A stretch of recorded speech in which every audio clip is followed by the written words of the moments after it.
भारत में कॉफी की यात्रा की शुरुआत वास्तव में कहां से हुई?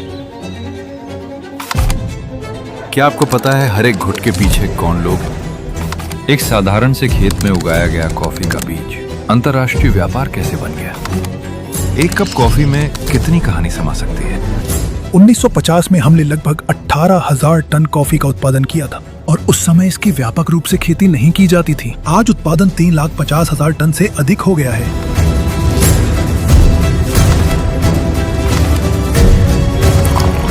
जीएसटी सुधारों के बाद पारदर्शिता साबित हो चुकी है।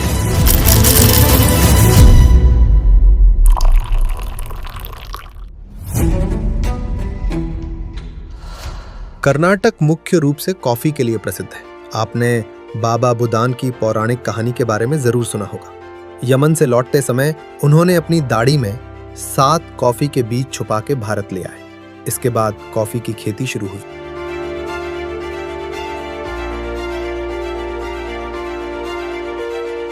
भारत की 70% कॉफी निर्यात की जाती है। हम उच्च मानकों को बनाए रखकर इस दिशा में काम करते हैं और टिकाऊ कृषि पद्धतियों का पालन करते हैं। कॉफी बोर्ड इस लक्ष्य को हासिल करने के लिए लगातार प्रयास कर रहा है।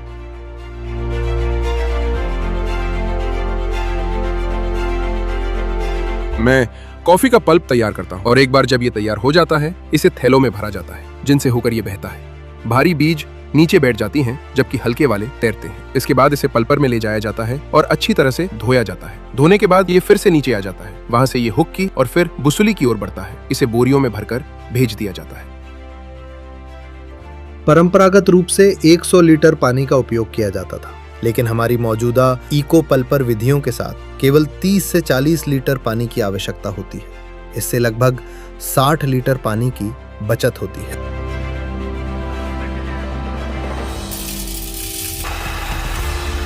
जीआई टैग एक प्रमाणन को संदर्भित करता है जो दर्शाता है कॉफी का सटीक भौगोलिक मूल स्थान। चिकमगलूर में हमारे पास कई जीआई टैग हैं, जैसे Chikmagalur, Baba Budan, Coorg coffee, robusta, Araku coffee, monsoon Malabar और अन्य।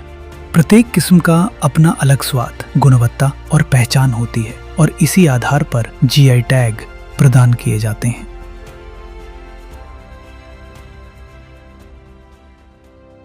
वन डिस्ट्रिक्ट वन प्रोडक्ट, ये प्रयोग मेक इन इंडिया का ही एक प्रकार से मजबूत विस्तार है।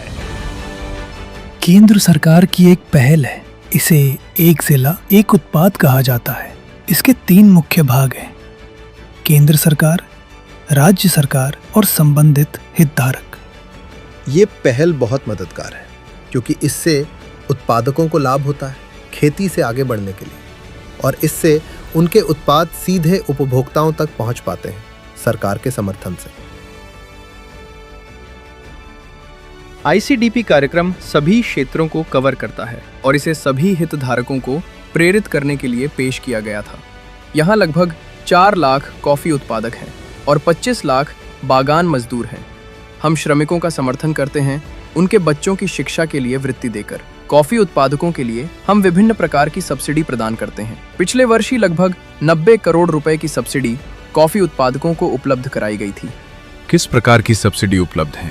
उत्पादकों को 40% तक सब्सिडी मिलती है सुखाने के लिए लुगदी बनाने वाली इकाइयां, पुनर्रोपण, तालाब और सिंचाई प्रणालियां। ये सभी सब्सिडी योजनाओं के अंतर्गत आते हैं।